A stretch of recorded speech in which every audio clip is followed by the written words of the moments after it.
Pres, thank you so much for availing yourself.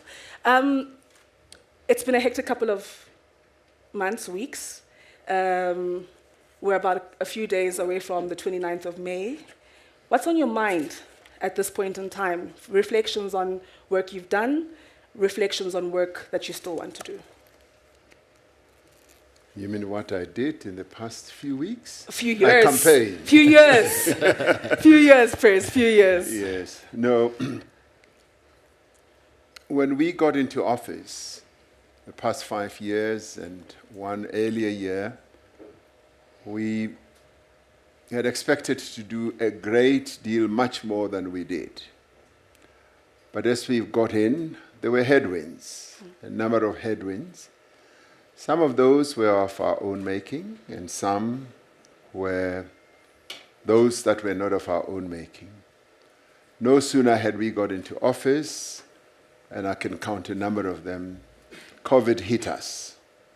But earlier than that, we had had state capture which we needed to address and to deal with. And I must say that we responded, and I'll come to how we handled many of these things. Then COVID hit us. Then we had the unrest in July, which wiped out about 50 billion rand from our GDP.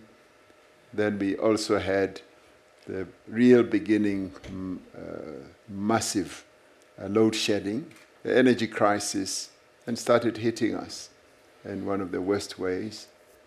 And soon thereafter, we had the floods which touched 3 of our provinces. The most important economically provinces were really devastated, particularly the infrastructure and just the destruction of human homes and human lives. Then soon thereafter, we had to face up to the breakdown of many of our state-owned enterprises. The after effects of state capture really started manifesting themselves in the rail sector, our ports, and our logistics, and all those calamities had to be addressed. And then on top of that, we had the ugly specter of gender-based violence really rearing its head. And it reared its head much more during my presidency than in at earlier stages. Then criminality also started spreading around the country, as well as corruption. And these challenges we then had to address. And in the course of this past 5 years, if you like, we've come up with interventions that have addressed many of these challenges. The first one was state capture. Mm-hmm. We stopped state capture in its tracks. Mm. Some of the institutions that had been captured were SARS, our tax collection office, and your ESCOM had been part of that, and your Transnet and your PRASA, and many of those did fall victim to state capture. We stopped that. We replaced quite a number of key people who had caused the destruction and the weakening of those institutions. And we started the process then of ensuring that, yes, we do follow up on state capture, some of those, and the prosecutions are going on. We're recovering monies that were stolen and misused, and we responded to COVID. Many of you will remember how we responded. And the one figure that many people don't know is that we are one of the few countries with the little resources that we have. We deployed up to 11% of our GDP to respond to COVID. And the only area that I regret is that the full assistance we wanted to offer to businesses that were suffering did not eventuate as much as I had wanted to see. And we responded to the floods. We have also responded to the weakening of our SOEs, and that usually takes time. And we also have had to respond to one of the key challenges, which is the energy sector. And we've reconfigured and continue to reconfigure our energy sector.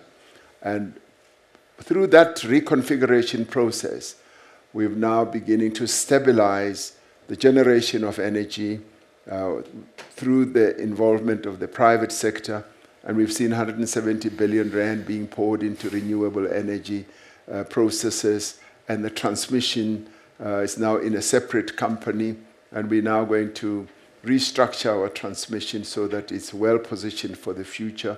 We're looking at our logistics, our ports, and to reposition them. So what are my priorities going forward? My key priorities is the economy and the jobs. Creating jobs, particularly for the young people of our country. And that's why the ANC has highlighted 6 priorities in its manifesto, and jobs tops all of them. And jobs and jobs and jobs, and we've come up with a jobs plan that has a number of interventions which we can talk about. We have got possibly one of the highest unemployment rates in the country, and we've got to respond to that. And today, I think I have the opportunity also to ask you questions. You do. About what you think should be done, because there are a number of interventions we're making to address the joblessness that many South Africans are suffering from. And one of our key priorities is to reposition our economy so that it becomes a more inclusive economy, so that we give support to those who want to play key roles in our economy, those that we've neglected over a number of years. Give them support. We've been very successful in supporting black industrialists. We had hoped that we will only support a few, and the number grew by leaps and bounds, and we poured quite a few billions into supporting them. We now need, one of the key priorities, to support small, medium enterprises, particularly in our townships and in our rural areas, so that they can also play a key role in creating jobs. We often think that jobs will be created by the big firms, by the big industrialists, and it is your small, medium enterprises, firms that are formed by young people, firms that are formed by the mamas and the aunties in the townships and all that we need to support. And that I've seen during the election campaign, wherever I've gone. Even one fellow who sells vegetables on the street side, he says, "President, if only I can get 50,000 rand, I will be able to build a much bigger area to sell much more fresh vegetables." So that is another area to strengthen our economy and to go on with the reforms. We've embarked on a real effective journey of reforms through the Vulindlela office that we set up between Treasury and the Presidency. It has done phenomenal work, and we want to continue to reform our economy. Just to give you one good example, and I'll shut up in a minute. One good example. We won't tell you to do that. No. It used to take up to 3 years just to get a water license for a firm, be it overseas investors or local investors, just to get their firm off the ground where they need water. It will take them 3 years to get a water license. They deploy and allocate money, and as they wait, that money needs to be redeployed, and the funding becomes more difficult, and the investment just peters out. And now we've said we've got to embark on the reforms so that the licenses must be obtained. I think we're now targeting that it should be obtained in less than 3 months. We embarked on a number of those reforms. We struggled for 12 years just to get the spectrum released, just for 5G to be operational in our country, one of the few countries where it started operating first. 12 years we struggled, and this administration, we said, we're going to work hard to make that spectrum, to get the spectrum released. And we've been able to do that, but we just need to increase connectivity throughout the country so that even people in the rural areas are able to connect, young people are able to troll the internet, find opportunities, jobs, and what have you.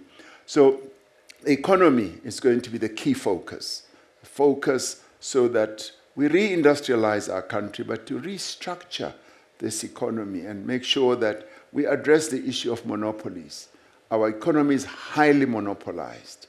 People want to play in the economy, and they are now continuing to play on the periphery, just as apartheid designed it.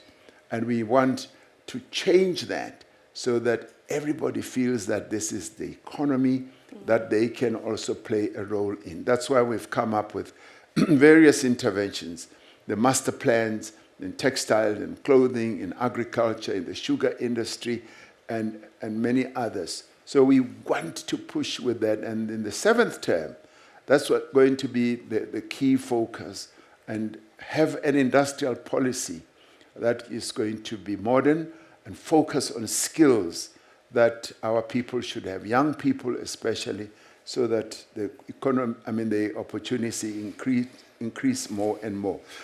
We've also got to focus on improving lives, improving the lives of South Africans. Many South Africans are crippled by what apartheid did in the past. Yeah. As I go from house to house, doing door to door, and I get into homes of people, I find middle-aged women, older women, with just no hope of any form of income whatsoever. And I ask myself, how else could they have survived if we did not have a robust support system? And we need to strengthen that as we educate the young people, and I'm sure we'll deal with education in a while. As we educate our young people, we've got to give support, income support. That's why the basic income grant then becomes a topic of good discussion.